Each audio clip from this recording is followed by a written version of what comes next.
teman-teman, setelah sebelumnya pada unit 1 sudah dijelaskan tentang kita dan masyarakat global, pada audio kali ini kita akan mulai membahas materi unit 2 tentang kolaborasi budaya. Namun, sebelum memulai materi, ada pertanyaan kunci yang akan kita kaji pada unit ini, yaitu antara lain 1. Apa manfaat kolaborasi budaya bagi bangsa Indonesia? 2. Bagaimana cara mengkolaborasikan keragaman budaya Indonesia? Berikutnya, kita lanjut poin tujuan pembelajaran dan aktivitas belajar pada unit ini ya teman-teman. Poin 1, tujuan pembelajaran. Teman-teman, pada unit ini, kalian akan belajar menemukan manfaat kolaborasi budaya dan cara mengkolaborasikan keragaman budaya Indonesia. 2. Aktivitas belajar 1. Indonesia merupakan salah satu negara multikultural atau majemuk terbesar di dunia. Kemajemukan Indonesia dapat dilihat dari agama, budaya, bahasa, etnis, dan adat istiadat. Kemajemukan Indonesia tergambar dalam semboyan Republik Indonesia, yaitu Bhinneka Tunggal Ika. Keragaman Indonesia di satu sisi membawa berkah, tetapi di sisi lain dapat pula menjadi bencana. Keragaman dapat menjadi berkah jika dapat dikelola dengan baik. Ia dapat menjadi modal sosial atau social capital yang berharga bagi bangsa Indonesia. Sebaliknya, dapat menjadi bencana jika tidak dapat dikelola dengan baik. Keragaman berpotensi menimbulkan konflik antar masyarakat. Untuk itu, diperlukan berbagai upaya untuk melestarikan keragaman Indonesia agar dapat menjadi modal sosial sekaligus mencegah potensi konflik di tengah masyarakat Indonesia. Salah satunya adalah dengan melakukan kolaborasi budaya. Dengan adanya kolaborasi budaya antara masyarakat satu dengan masyarakat lain yang berbeda budaya, akan terjalin komunikasi lintas budaya. Komunikasi lintas budaya adalah proses komunikasi yang melibatkan orang-orang yang berasal dari latar belakang sosial budaya yang berbeda. Dengan kata lain, komunikasi lintas budaya merupakan komunikasi yang para pesertanya berlatar belakang budaya berbeda-beda dan terlibat kontak antara satu dengan yang lainnya, baik secara langsung maupun tidak langsung. Komunikasi lintas budaya ini diperlukan agar masyarakat mengenal budaya lain, sehingga muncul sikap saling menghargai perbedaan dan keragaman budaya, sekaligus mengikis prasangka. Kolaborasi budaya ini dapat dilakukan dalam berbagai bentuk seperti mengadakan pentas budaya dan kesenian secara bersama-sama yang melibatkan berbagai pihak. Sudah jelas ya teman-teman? Kalau begitu, kita lanjutkan materinya ya. Nah teman-teman, sekarang perhatikan contoh berikut ini ya. Ada sebuah gambar ilustrasi ragam budaya beserta artikel berita yang isinya sebagai berikut. Kompas.com. Penyatuan beragam identitas kebudayaan tak mesti menghilangkan ciri khas satu budaya. Inilah yang ditampilkan dalam pameran seni rupa bertajuk Integrasi. Pameran seni rupa yang berlangsung di Bentara Budaya pada 10-15 Januari 2020 pukul 10-18 waktu Indonesia Barat itu akan mempertemukan para seniman dan menampilkan karya-karya dengan latar budaya berbeda. Dalam berkebudayaan, integrasi dimaknai sebagai proses penyatuan berbagai macam identitas kebudayaan tanpa harus menghilangkan ciri dari budaya tersebut. Kata integrasi ini dianggap tepat untuk menggambarkan seniman-seniman yang karyanya mewarnai pameran seni rupa kali ini. Tak hanya sukacita akan keberagaman budaya yang dipamerkan, pameran seni rupa integrasi juga memberi ruang bagi seniman untuk berproses dan menampilkan karya dalam jangka waktu tertentu di suatu tempat. Ruang itu bernama Residensi Internasional yang saat ini cukup populer di sejumlah negara. Dijalankan sebagai upaya membangkitkan pengertian dan toleransi antar budaya yang berbeda. Sumber edukasi.kompas.com/read-092040-20434641-agenda BBJ kolaborasi budaya dalam pameran seni rupa integrasi, tanda tanya page sama dengan all. Ilustrasi gambar dan artikel tersebut merupakan berita yang berisi tentang bentuk kolaborasi budaya dalam bidang seni rupa. Tentu saja, selain dalam bentuk seni rupa, masih banyak sekali bentuk kolaborasi budaya yang ada. Nah, teman-teman, coba teman-teman jawab pertanyaan berikut ini ya. A. Menurut teman-teman, mengapa kita perlu mengadakan kolaborasi budaya? B. Seperti apa bentuk kolaborasi budaya yang ada? C. Apa manfaat yang dapat dipetik dari kegiatan kolaborasi budaya tersebut? Diskusi. Selanjutnya, marilah kita bahas pertanyaan-pertanyaan tersebut bersama dengan teman-teman kalian. Simak ketentuannya berikut ini ya. 1.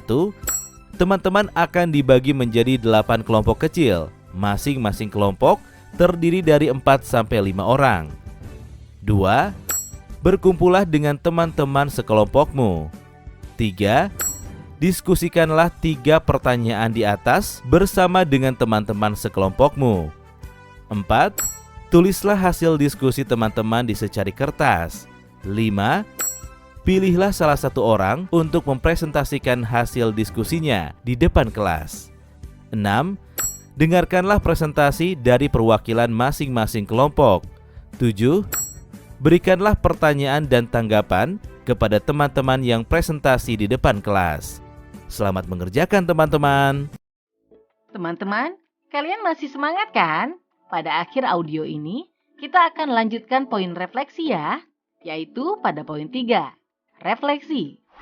Setelah mengikuti pembelajaran hari ini, silahkan kalian melakukan refleksi. Untuk membantu merefleksikan aktivitas yang dilakukan, silahkan jawablah pertanyaan-pertanyaan berikut ini ya. A. Dari proses belajar hari ini, hal yang saya pahami adalah ...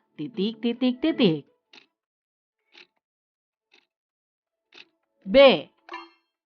Dari proses belajar hari ini, hal yang belum saya pahami adalah atau saya ingin mengetahui lebih dalam tentang ...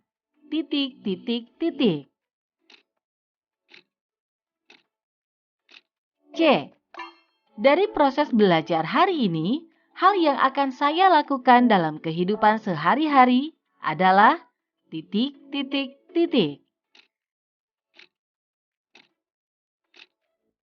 Poin 4. Aktivitas belajar 2. Pada pertemuan sebelumnya, kita telah berdiskusi tentang kolaborasi budaya yang ada di Indonesia.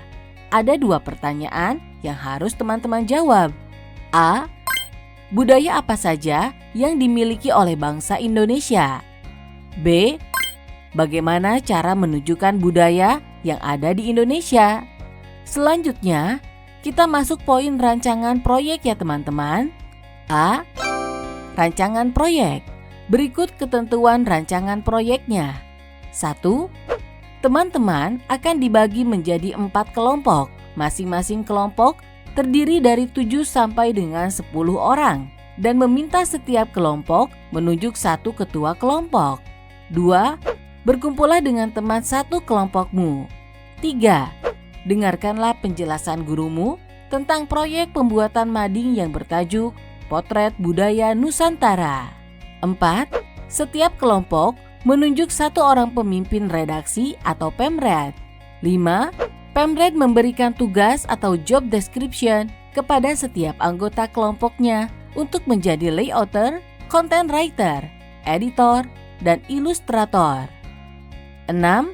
Setiap kelompok menyiapkan bahan yang akan digunakan untuk membuat mading yang bertajuk Potret Budaya Nusantara, seperti kertas manila atau asturo atau styrofoam, spidol warna-warni, pensil, ballpoint warna-warni, penggaris, penghapus, dan sebagainya. B. Jadwal pelaksanaan proyek. 1. Pembuatan mading bertema Potret Budaya Nusantara dilakukan selama 2 minggu dengan timeline atau alokasi waktu sebagai berikut. A. Perencanaan 1 hari. B. Pencarian konten 3 hari. C. Layouting 3 hari. D. Penulisan konten 4 hari. E. Editing 1 hari. F. Finishing 1 hari. G. Pemasangan mading 1 hari. C. Pelaksanaan proyek. Berikut ketentuan pelaksanaan proyeknya ya teman-teman. 1. Berkumpullah dengan tim redaksi teman-teman untuk mendiskusikan mading yang bertema Potret Budaya Nusantara yang akan dibuat. 2.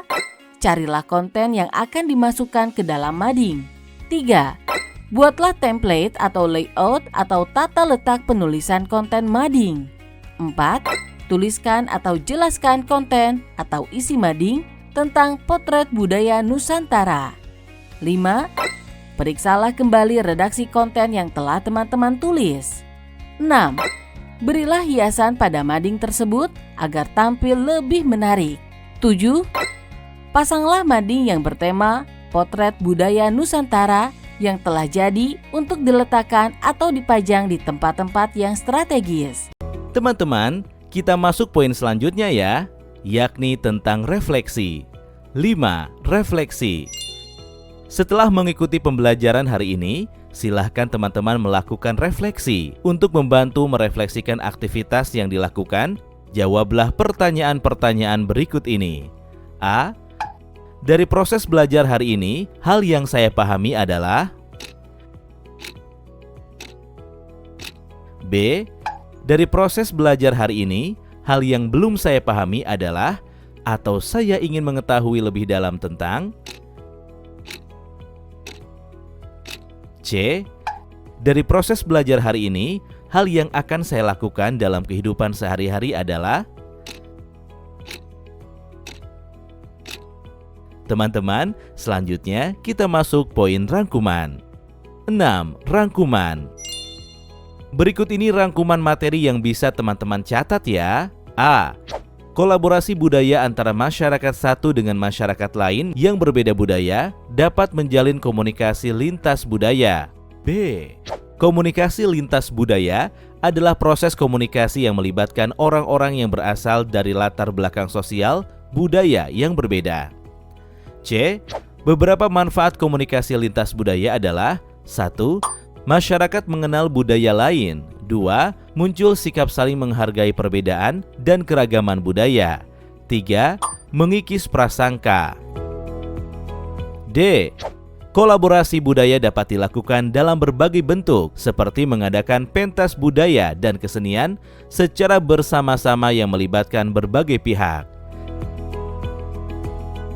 Teman-teman, kita lanjut poin materi berikutnya ya, yakni lembar kerja. 7. Lembar kerja. Berikut ini ketentuan lembar kerja diskusi kelompok. Teman-teman, terdapat tabel yang terdiri atas 2 kolom dan 2 baris. Pertama, berisi nama-nama anggota kelompok. Teman-teman bisa menuliskan nama-nama kelompok kalian. Kemudian kedua, berisi hasil diskusi. Teman-teman bisa menuliskan hasil diskusi bersama teman-teman kalian. Nah, sekarang kita perhatikan template mading ya teman-teman.